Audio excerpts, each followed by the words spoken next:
साथियों, आज हम चर्चा करेंगे जो पूरे दुनिया के तमाम देशों में जो आजकल एक तरह से युद्ध छिड़ा हुआ है। साथियों, ये युद्ध कई तरह से लड़ा जा रहा है। एक तरफ ये लव जिहाद के माध्यम से लड़ा जा रहा है, दूसरी तरफ कई धार्मिक लोग तरह तरह से प्रलोभन देकर लोगों को धर्म परिवर्तन के लिए उकसा रहे हैं। साथियों, कई प्रकार के इस तरह के धार्मिक शिक्षा के स्कूल, प्रचार प्रसार के स्कूल खुले हुए हैं, और इन जब तमाम बातों से काम नहीं बनता है तो जो डंडे का जो कानून है वो लागू करके लोगों को धर्म परिवर्तन करने के लिए मजबूर किया जा रहा है। पूरी दुनिया में चल रहा है। आप अखबार पढ़ते होंगे, समाचार देखते होंगे, आप जानते हैं यमन में क्या हो रहा है, सीरिया में क्या हो रहा है, और अफगानिस्तान के विषय में तो आप अच्छे से जानते हैं। आपने आईएस के गला काटने वाली कई तस्वीरें आपने देखी होगी। शायद आप तालिबान, अल-कायदा और बोडो हराम, इनके विषय में आप अच्छे से जानते होंगे। साथियों, इनका क्या काम है, ये ऐसा क्यों करते हैं? इसके पीछे एक ही कारण है, और वो कारण है कि आपको वही संस्कृति अपनानी होगी जो ये चाहते हैं। अगर हम दूसरे शब्दों में कहें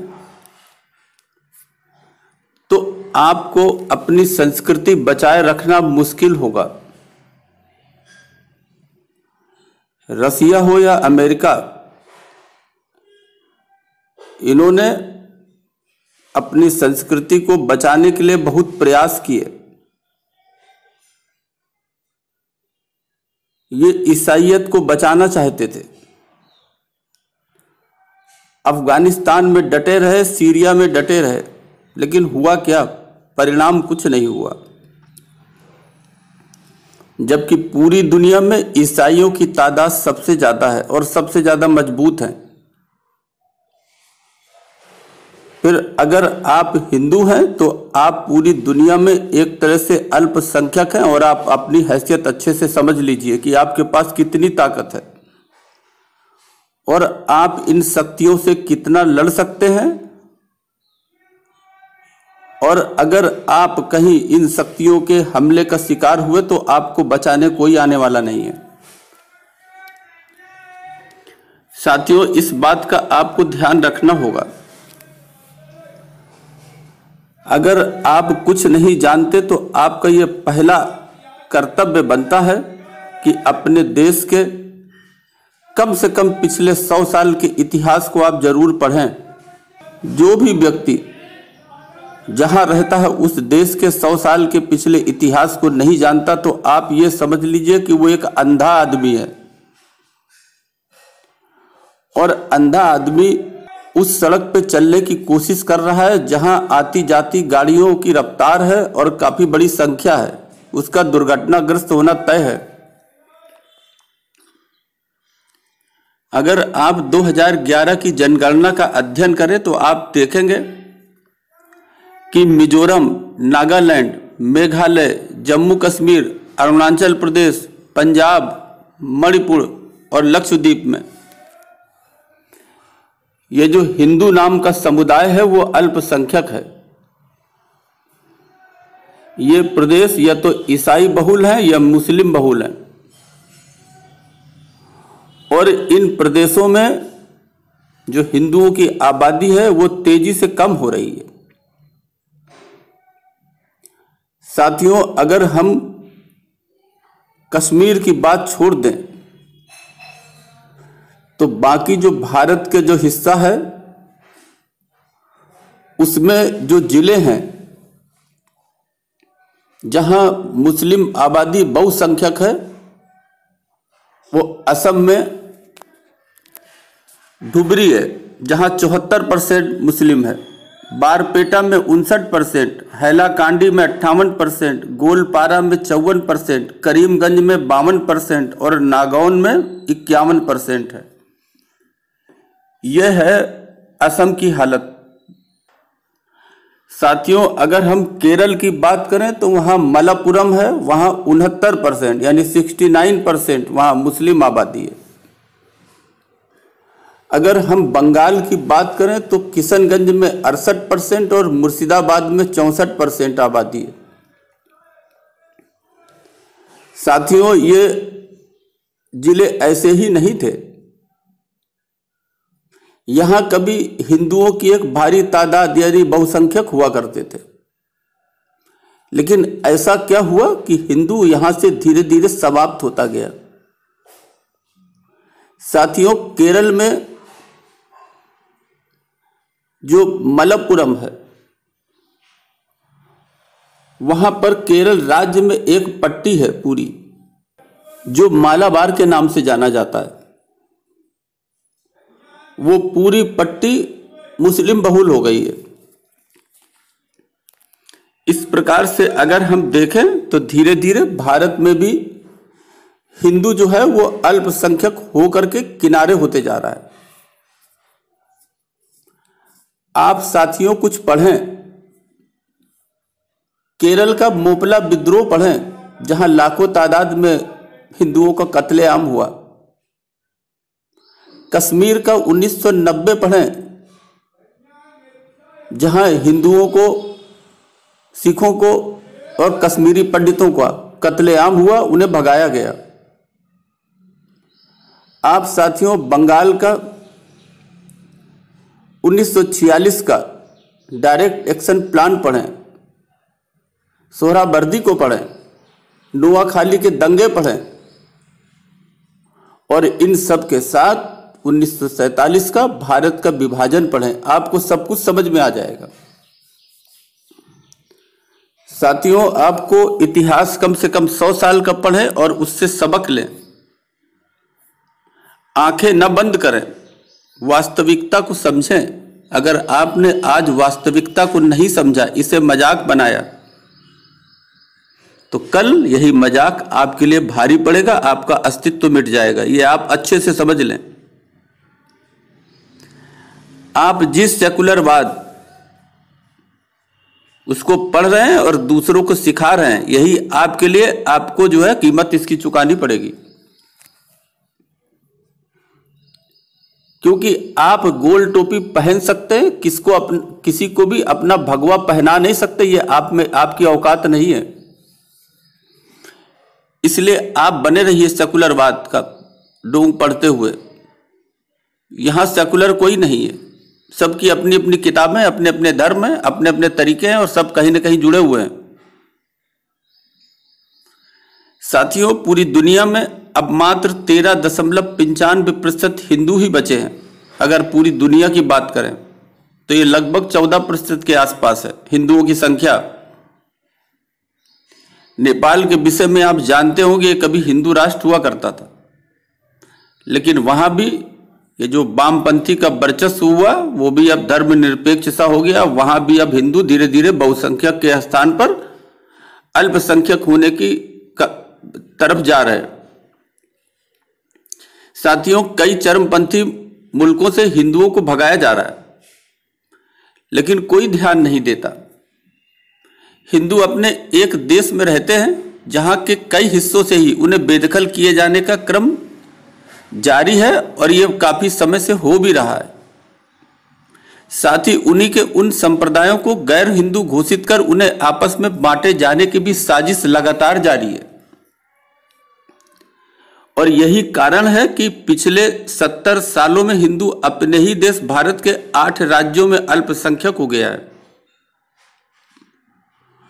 साथियों, 1989 के बाद कश्मीर घाटी में हिंदुओं के साथ हुए नरसंहार से कश्मीरी पंडित, सिख और दूसरी वहां से पलायन कर गए। आखिर क्या कारण था? कश्मीर में साल 1990 में हथियारबंद आंदोलन शुरू होने के बाद से अब तक लाखों कश्मीरी पंडित अपना घर बार छोड़कर चले गए। उस वक्त हुए नरसंहार में हजारों पंडितों का कत्लेआम हुआ था। बड़ी संख्या में महिलाओं और लड़कियों के साथ बलात्कार भी हुए थे। अगर आंकड़ों की बात करें तो इस नरसंहार में 6000 से अधिक कश्मीरी पंडितों को सरेआम एक ही दिन में मारा गया। 7.5 लाख पंडितों को पलायन के लिए मजबूर किया गया। 1500 से ज्यादा मंदिर नष्ट कर दिए गए। कश्मीरी पंडितों के 600 गांवों को इस्लामी नाम दे दिया गया। अगर हम असम की बात करें तो साथियों, कभी असम में 100% हिंदू बहुल राज्य था और हिंदू हुआ करते थे। असम में 27 जिले हैं, जिसमें से असम के बारपेटा, करीमगंज, मोरीगांव, बोगईगांव, नागांव, धुबरी, हैलाकंडी, गोलपारा और डारंग, अब ये 9 जिले जो हैं असम के, ये मुस्लिम बहुल आबादी वाले जिले हो गए। और आप वहां जा करके कुछ दिन रह करके देखिए, आप ऐसा कोई भी काम नहीं कर सकते जिसको कुरान इजाजत नहीं देती, जो शरीयत के अनुसार नहीं है। कहने का मतलब यह है कि आप वहां रह करके न तो आप अपने धर्म का पालन कर सकते हैं, न अपनी संस्कृति की रक्षा कर सकते हैं। आपको उसी तरीके से चलना पड़ेगा जिस तरीके से कुरान और शरीयत इसकी इजाजत देती है। ये सब क्या है? यही प्रजातंत्र है और क्या यही सेकुलरवाद है? साथियों, बांग्लादेशी घुसपैठिए असम में भारत की हिंदू अनुसूचित जाति एवं अन्य हिंदुओं के खेत, उनके घर और गांवों पर कब्जा करके हिंदुओं को भगाने में लगातार लगे हुए। ये असम की एक बहुत बड़ी समस्या है। 2001 की आईबी की एक खुफिया रिपोर्ट के मुताबिक करीब 1.5 करोड़ से अधिक बांग्लादेशी अवैध रूप से, जिसमें से 80 लाख पश्चिम बंगाल में और 50 लाख के लगभग असम में हैं। बिहार के किशनगंज, साहेबगंज, कटिहार और पूर्णिया जिलों में भी लगभग 4.5, दिल्ली में 13 लाख, त्रिपुरा में 3.25 लाख और इसके अलावा नागालैंड व मिजोरम भी बांग्लादेशी घुसपैठियों के सरलस्थली पूरी तरह बन चुके हैं। साथियों, अब बांग्लादेशी घुसपैठिए उक्त जगहों के अलावा भारत के उन राज्यों में भी रहने लगे हैं जो अपेक्षाकृत शांत और संदेह रहित हैं, जैसे मध्य प्रदेश के भोपाल, इंदौर, गुजरात के बड़ौदा, अहमदाबाद, राजस्थान के जयपुर, उदयपुर, उड़ीसा और आंध्र प्रदेश आदि। साथियों, देश के अन्य राज्यों में मुस्लिमों के बीच छुप गए ये जो बांग्लादेशी लोग हैं, जो भारत में आकर के घुसपैठ करके यहाँ अवैध रूप से रह रहे हैं, अब ये लोग खुद को पश्चिम बंगाल का कहते हैं। अब बांग्लादेश नहीं कहते, अब कहते हैं पश्चिम बंगाल। साथियों, ये समस्या केवल हिंदुओं की नहीं है कि आप समझें कि इस समस्या से केवल हिंदू ग्रसित हैं।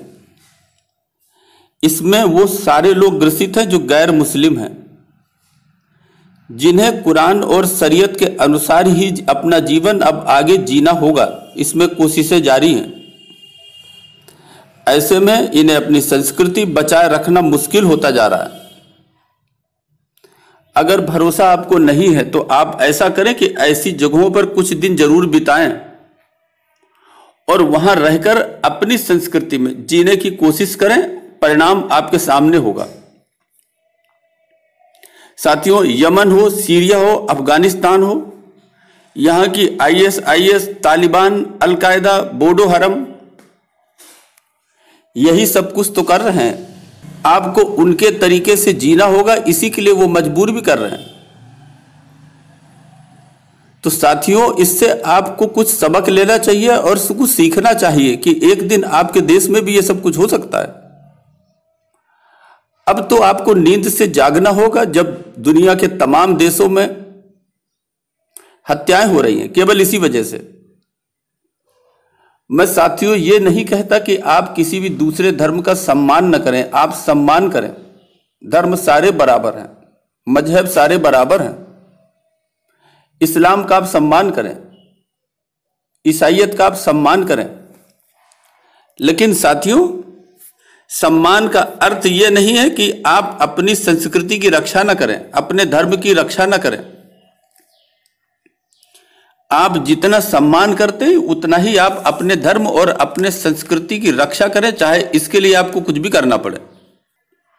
साथियों ये सब हुआ क्यों? ऐसा क्या हो गया कि आजादी के बाद भी जो पहले हो रहा था वो पूरी तरह से होता रहा, इसमें कहीं कोई रोक, किसी प्रकार का कोई भी परिवर्तन नहीं हुआ? कुछ तो कारण रहा होगा। साथियों इसका जो कारण था वो कारण बहुत ही साफ है, और वो कारण ये है कि जो लेफ्ट की जो सरकारें रहीं और जो कांग्रेस की सरकारें रहीं, वो सब इसी नीति पर चल रही थी। अगर दूसरे शब्दों में कहें तो इस नीति को बढ़ावा देना यही कारण रहा कि भारत में धीरे धीरे आज स्थिति इतनी बदतर हो गई है। और उसके पीछे भी एक कारण था कि आजादी के बाद से ऐसी जगहों पर अगर कांग्रेस या लेफ्ट की सरकारें रही तो इस वजह से रही कि यहां पर ये जो घुसपैठिए थे ये अधिक संख्या में थे और इन्होंने पूरा साथ दिया ऐसी सरकारों का जिसकी वजह से ये अपनी सरकारें बना सके। अगर इसको आसान शब्दों में कहें तो इसे हम कह सकते हैं कि वोटों की राजनीति, यानी इन वोटों के लिए देश को दांव पे लगा दिया गया। लेकिन साथियों अब नींद से धीरे धीरे लोग जागने लगे हैं। आजादी के बाद से ऐसी जगहों पर जहां जहां लेफ्ट या कांग्रेस की सरकारें थी, धीरे धीरे अपनी पुरानी नीति पर चलने की वजह से इनके पैर उखड़ने लगे हैं। अब धीरे धीरे ये उन क्षेत्रों से हटकर अब उन क्षेत्रों में जा रहे हैं जहां आज भी मुस्लिम बहुसंख्यक में हैं। आप देख लीजिए, जहां जहां मुस्लिम बाहुल्य क्षेत्र है वहां या तो कांग्रेस की सरकार होगी, कांग्रेस के विधायक होंगे, कांग्रेस के सांसद होंगे, या फिर लेफ्ट के होंगे। तो ऐसा कौन सा प्यार है जो लेफ्ट और कांग्रेस से जुड़ा हुआ है? वो प्यार है लेफ्ट और कांग्रेस की नीतियां, जिसकी वजह से आज हम इस रास्ते पे खड़े हुए हैं। लेकिन साथियों धीरे ही सही, अब लोग सावधान हो गए, लोग जाग गए और उन्होंने अपने धर्म और संस्कृति की रक्षा करना सीख लिया है और सीख भी रहे हैं। और इसका कारण यह है कि जब से ऐसी जगहों पर, खास तौर से असम में आप देख रहे हैं कि भाजपा की सरकार बनी, तब से ऐसी जगहों पर जो घुसपैठिए थे, ये जो लेफ्ट और कांग्रेस की जो पुरानी नीति थी, उनसे ये पस्त हैं। तो साथियों आपको भी सावधान होना है। मैं ये नहीं कहता कि आप भाजपा को वोट करें, आप भाजपा को वोट ना करें, आप किसी ऐसे दल को वोट करें, लेकिन वोट करते समय, वोटिंग के समय ये जरूर देखें कि ऐसा दल जो गैर हिंदू तुष्टीकरण की राजनीति है उसमें न लगा हो और हिंदुत्व की भारतीय संस्कृति का रक्षक हो। क्योंकि हिंदू एक धर्म नहीं है, हिंदू एक भारत की संस्कृति है।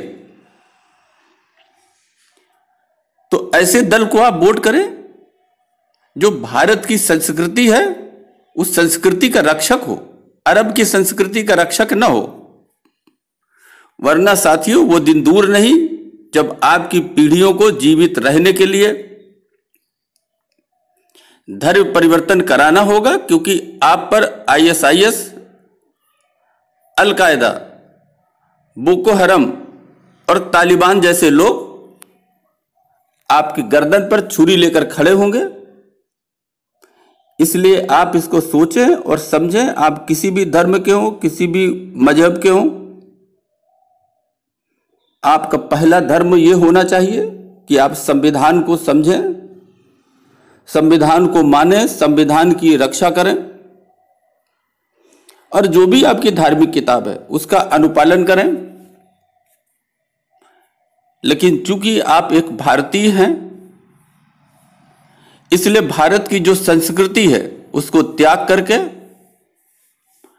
अरब और तुर्किस्तान वहां की संस्कृति न ग्रहण करें। यही मेरी आपसे प्रार्थना है। जय हिंद।